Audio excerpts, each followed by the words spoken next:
Hello, beautiful souls. Have you ever noticed something interesting about parenting? Before becoming parents, most of us have very clear ideas about how children should be raised. We will never shout, we will never compare our children will never be addicted to screens, and then finally, children arrive. Suddenly, life presents us with situations that never were part of the plan. The child who promised to sleep peacefully becomes an all night motivational speaker. The child who was supposed to eat healthy food develops a deep emotional attachment to junk food. And the parents who had all the answers start discovering that parenting is not about having answers, it's about learning new questions every day.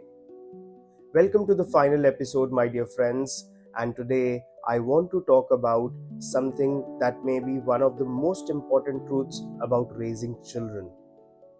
And my dear parents, your children will not remember most of your advice, but they will never forget your presence. Now, before you think this is going to be one of those emotional talks where everybody starts crying and calling their parents, don't worry. We will laugh first because parenting is one of life's most beautiful mysteries, I would say. Think about it. For almost everything important in life, we prepare. Years of study before becoming a doctor, training before becoming a pilot, practice before becoming a musician. But when it comes to raising a human being, life simply places a child in your arms and says, "Here you go, do your best." No manual, no training program, no customer care number, no troubleshooting guide, just a little human being looking at you as if you know exactly what you're doing. And somehow, most of us pretend that we actually do. The funny thing is that every parent starts with a dream. My child will always listen to me. Really? Even Alexa doesn't listen properly nowadays. But somehow we expect our children to respond instantly. Parents often say, "I have told him 100 times," and children are thinking, "And I have ignored you 100 times. We are both consistent." Let's be honest, most parenting conversations sound like broken Spotify playlists. Wake up, study, eat, don't use the phone, drink water, sit properly, sleep on time, again and again and again. Years later, children don't remember most of these instructions. They don't remember lecture number 247 about keeping the room clean. They don't remember motivational speech number 893 about focusing on studies. What they will remember is something completely different. They remember moments, the day you sat beside them when they were scared, the day you attended their school function, the day you listened to them when nobody else did, the day you believed in them when they didn't believe in themselves. It's funny, isn't it?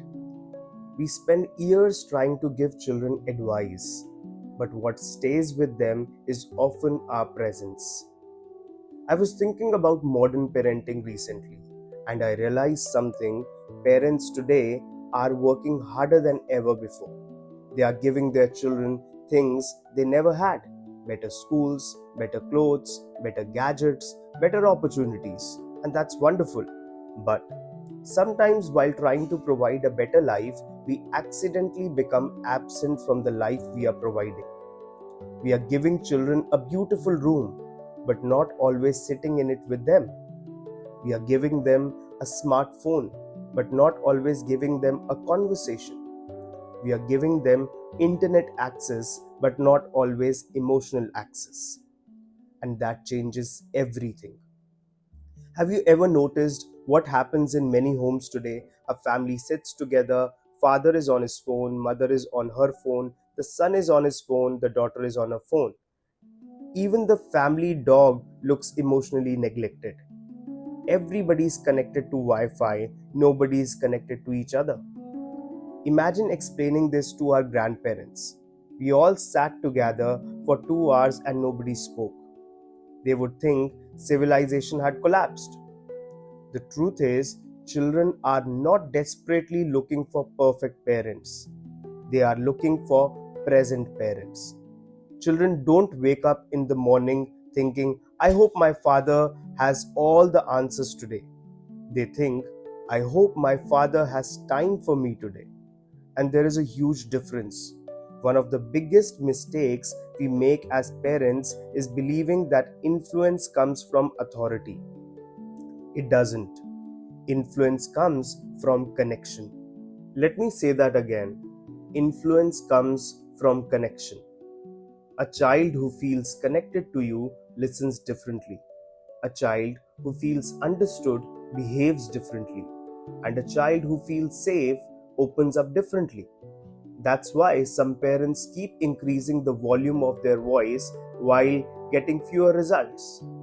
Because connection is not built through volume, it is built through presence.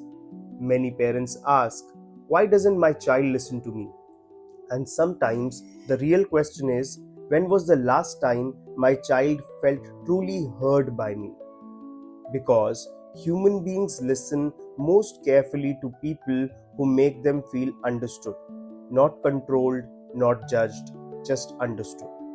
Think about your own childhood.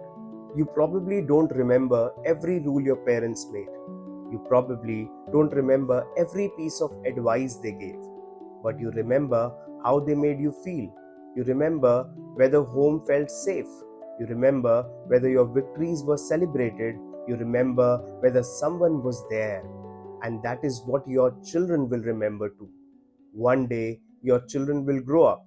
The toys will disappear, the homework will disappear, the report cards will disappear, the school uniforms will disappear, and one day they will tell stories about you. Not stories about your income, not stories about the size of your house, not stories about the brand of phone you brought them, stories about moments, moments when you showed up, moments when you listened, moments when you laughed together and they felt loved.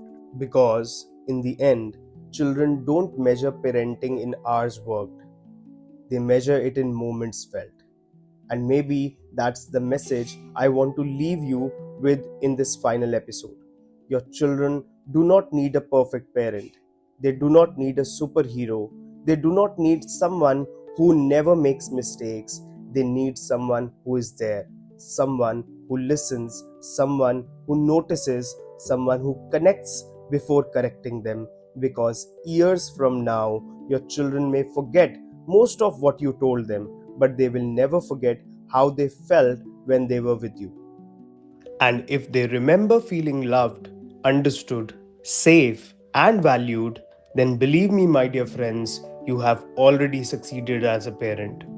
And perhaps before we end, I want to leave parents with one more thought.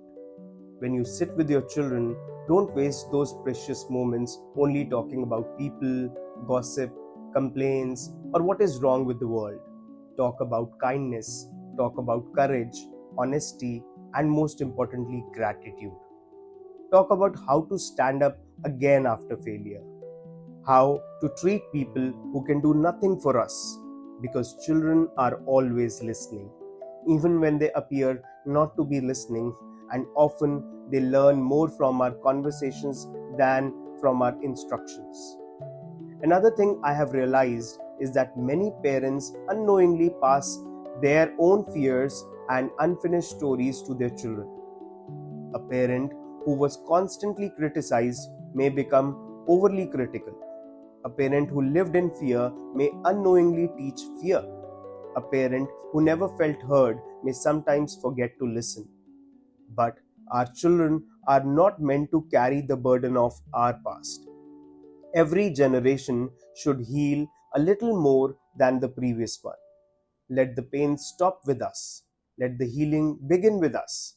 And please, as parents, be careful when speaking about your child's teachers, relatives, or other elders in front of them. You may disagree with someone, and that's perfectly fine. But when children constantly hear criticism about every authority figure around them, or their relatives, or maybe people they know, then they slowly stop trusting guidance itself. Instead, teach them how to think, teach them how to respectfully disagree, teach them how to ask questions, teach them how to remain humble while expressing their opinions. That skill will serve them for life.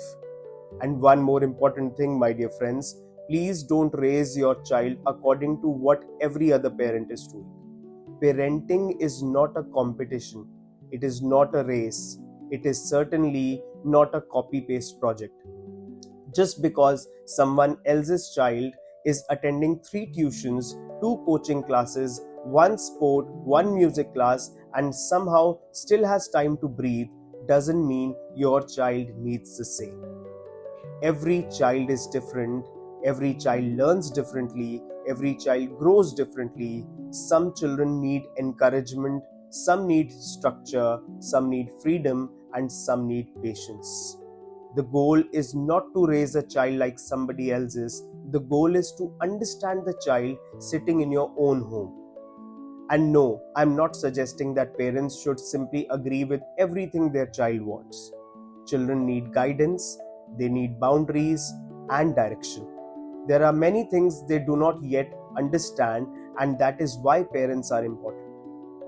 But there is a big difference between controlling a child and guiding a child.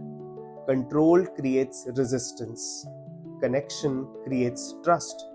And trust opens the door for guidance. When children feel protected, respected, understood, and connected, they become far more willing to listen.